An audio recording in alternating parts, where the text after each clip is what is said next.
Hai semuanya, salam sejahtera untuk kita semua. Perkenalkan, nama lengkap saya Didak Surjira. Saya mahasiswa Universitas Nusa Nipah Indonesia, jurusan Informatika. Tujuan saya membuat video ini adalah untuk memenuhi nilai UAS mata kuliah Bahasa Indonesia. Pada video ini, saya akan menjelaskan peranan teknologi di bidang pendidikan. Dan saya akan memberikan tutorial cara mendownload dan memasang atau menginstal aplikasi Microsoft Teams ini. Baik teman-teman, yang pertama kita masuk di peranan penting teknologi di bidang pendidikan. Kemajuan teknologi beriringan dengan perkembangan dunia. Hal ini dibuktikan dengan fenomena yang ada di sekitar kita dan dapat kita lihat sehari-hari. Contohnya pada zaman sekarang hampir seluruh kalangan usia mempunyai telepon genggamnya sendiri, seperti anak sekolah, orang dewasa, orang tua, dan anak kecil sekalipun tidak terlewat. Layanan pesan antar makanan, penyedia jasa kebersihan, kegiatan jual beli, dan kursus bimbingan belajar juga sudah tersedia secara online. Semua berlomba-lomba untuk eksis dengan teknologi yang mereka miliki. Kita sebagai umat manusia tidak dapat menghindari dan tidak dapat menyangkal bahwa kehidupan ini amat bergantung pada kemajuan teknologi. Teknologi pendidikan terdiri dari segala teknik atau metode yang dilibatkan dalam strategi pembelajaran kognitif dan keterampilan berpikir kritis. Teknologi pendidikan dapat meningkatkan kualitas dan mutu sekolah serta mempermudah mencapai tujuan pendidikan. Teknologi bidang pendidikan memiliki beberapa fungsi lain, yaitu 1. Teknologi berfungsi sebagai alat bantu pengguna dengan membantu siswa, guru, dan warga sekolah mengelola data, mengelola angka, keuangan, dan sebagainya. Guru dapat dengan mudah mendata nilai siswa dengan sistem komputer dan siswa dapat mengerjakan tugas secara praktis. Yang kedua, teknologi berfungsi sebagai ilmu pengetahuan yang harus dikuasai siswa, seperti informatika dan ilmu komputer. Sebelum berkembangnya teknologi komputer sebagai media belajar, siswa menggunakan media cetak seperti buku, makalah, tabloid, buklet, dan sebagainya. Teknologi komputer mengenalkan media berupa DVD, flash disk, dan file digital seperti G-Drive, sehingga selain dapat menghemat kertas, siswa juga dapat menyimpan bahan belajarnya secara praktis. Yang ketiga, teknologi berfungsi untuk alat dan bahan pembelajaran sebagai fasilitator, evaluator, transmitter, dan motivator. Pada masa pandemi COVID-19 seperti saat ini, sistem pendidikan dipaksa mengikuti alur baru yang dibuat dunia, dari keamanan diri sendiri juga keamanan orang lain, sehingga seluruh kegiatan belajar mengajar dipindahkan ke rumah. Oleh karena itu, kita harus paham betul bagaimana memanfaatkan teknologi dengan baik pada sistem belajar dari rumah kali ini. Salah satunya dengan mengadakan pertemuan secara daring atau membagikan materi secara online, walaupun belajar seperti ini masih kurang efektif karena tentu saja ini merupakan kendala bagi sebagian orang. Namun metode ini adalah salah satu usaha untuk menghindar kontak langsung dan kerumunan orang banyak.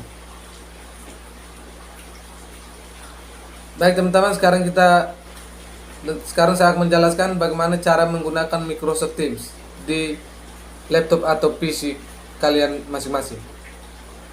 Yang pertama, download aplikasi Microsoft Teams di browser laptop atau komputer atau seluler.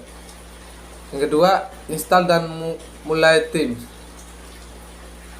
Di install dan mulai Teams ini ada 3 bagian. Yang pertama, di Windows, klik mulai start Microsoft Teams. Yang kedua, di Mac, pergi ke folder aplikasi dan klik Microsoft Teams. Yang ketiga, di seluler, ketuk icon Teams. Yang ketiga, masuk dengan nama pengguna dan kata sandi Office 365 Anda. Atau Teams merupakan bagian dari Office 365 sehingga Anda memerlukan lisensi Office 365 Business atau Enterprise untuk menggunakannya.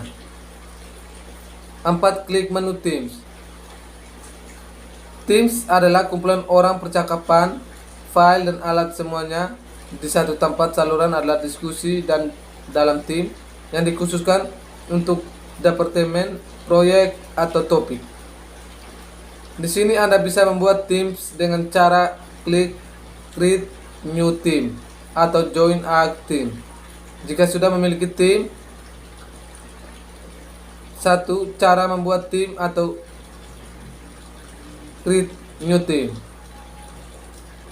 Klik pilih untuk melihat opsi lainnya di samping nama Teams. 2. Klik Create New Team.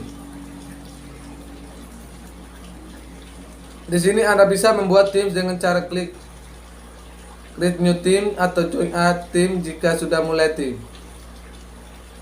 1. Kita pilih untuk melihat opsi lainnya di samping nama Teams. 2. Klik Create New Team. Di sini Anda bisa membuat Teams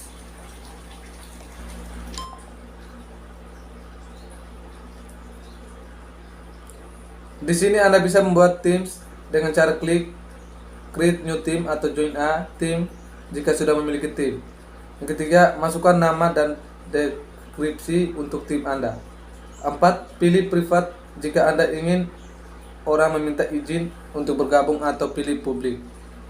5. Klik tanda centang untuk membuat tim. 6. Setelah itu tambahkan anggota. Yang ketujuh, setelah selesai menambahkan anggota, klik tanda centang, kemudian tutup. 8. Kemudian Anda harus membuat saluran atau channel di tim Anda. Cara membuat saluran atau manage channels. Secara standar, setiap tim mendapatkan saluran umum atau general yang merupakan saluran yang tepat digunakan untuk pengumuman dan informasi yang dapat dibutuhkan seluruh tim. Untuk menambahkan saluran lainnya, yang pertama, kita pilih untuk melihat opsi lainnya di samping nama Teams yang barusan Anda buat. Yang kedua, klik Manage Channels. Yang ketiga, klik tambahkan atau tanda tambah di bawah. Yang keempat, masukkan nama dan deskripsi untuk saluran Anda. Yang kelima, Anda dapat membuat saluran mengenai topik, proyek, nama, departemen, atau dapat pun yang Anda suka.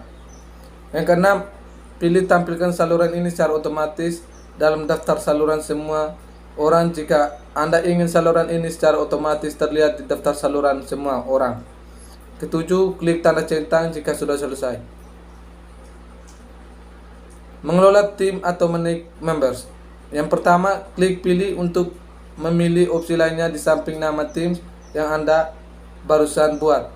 Yang kedua, klik manage members untuk menemukan anggota saluran, pengaturan, dan aplikasi tim Anda di suatu tempat. Setelah selesai membuat tim dan channel Anda, sekarang waktunya buat jadwal meeting. Yang kelima, membuat jadwal meeting ya, dengan langkah berikut. Yang pertama, klik menu kalender. Yang kedua, di sini Anda bisa melihat apakah Anda memiliki meeting atau tidak untuk hari kedepannya dan untuk membuat jadwal meeting. Klik buat jadwal meeting. Yang ketiga, kemudian Anda isi judul, nama meeting, tentukan hari, tanggal, dan untuk mengundang orang, masukkan email pada kolom and partisipasi dan kolom share to us channel yang Anda buat. 3. Meningkatkan kinerja. 4. Alat komunikasi berguna. 5. Fitur dan fungsionalitas menarik. 6. Sangat mudah mengorganisir pertemuan. 7. Tersedia alat perekam. 8. Integrasi dengan perangkat lain. 9. Platform all-in-one. Kekurangan Microsoft Teams. 1. Struktur file cukup membingungkan. Hal ini terjadi ketika banyak pengguna ingin mengetahui di mana sebuah file berada dan melalui struktur folder untuk menemukannya. Namun, cara file yang disimpan pada Teams sangat membingungkan. Jadi, segala sesuatu yang diunggah ke percakapan dibuang ke folder akar saluran. 2. Bandwidth yang besar. Microsoft Teams dapat dikatakan memiliki pengguna bandwidth yang lebih besar dibandingkan aplikasi sharing, atau conference lainnya.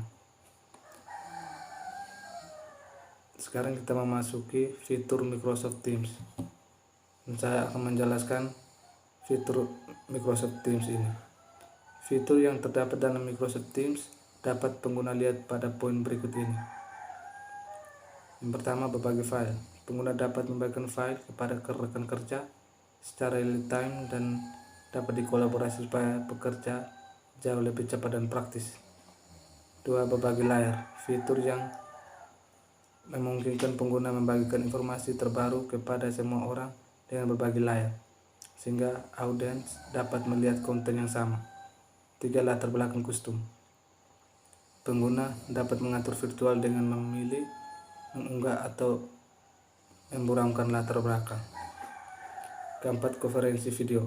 Dengan Teams, pengguna dapat menghadirkan rapat yang lebih dipersonalisasi dan meningkatkan produktivitas dengan berkolaborasi secara real time. 5. Live event. Pengguna dapat memperluas konferensi dengan fitur ini secara live untuk rapat besar, webinar, atau secara besar yang mencapai 10.000 peserta. Yang ke-6, raise hand, yang berfungsi untuk memberikan sinyal visual saat pengguna ingin menyampaikan sesuatu dalam sebuah meeting. Ke-7, edukasi. Microsoft Teams memungkinkan seorang guru untuk mendistribusikan, memberikan umpan balik, dan menilai tugas siswa yang diserahkan melalui Teams menggunakan assignment tab. Pengguna juga dapat membuat sebuah kuis untuk siswa melalui integrasi dengan formulir Office. 8. Walkie-talkie. Memungkinkan pengguna dapat saling mengirim pesan suara. Kesimpulan Microsoft Teams. Dari pengertian Microsoft Teams yang saya jelaskan di atas dapat disimpulkan bahwa Microsoft Teams adalah sebuah platform komunikasi dan kolaborasi terpadu buatan Microsoft. Dengan begitu, pengguna dapat melakukan berbagai aktivitas secara efisien, mulai dari rapat video, menyimpan berkas digital, berbagi dokumen, ataupun mengerjakan sesuatu bersama dengan rekan sebaya secara real time. Sekian dan terima kasih.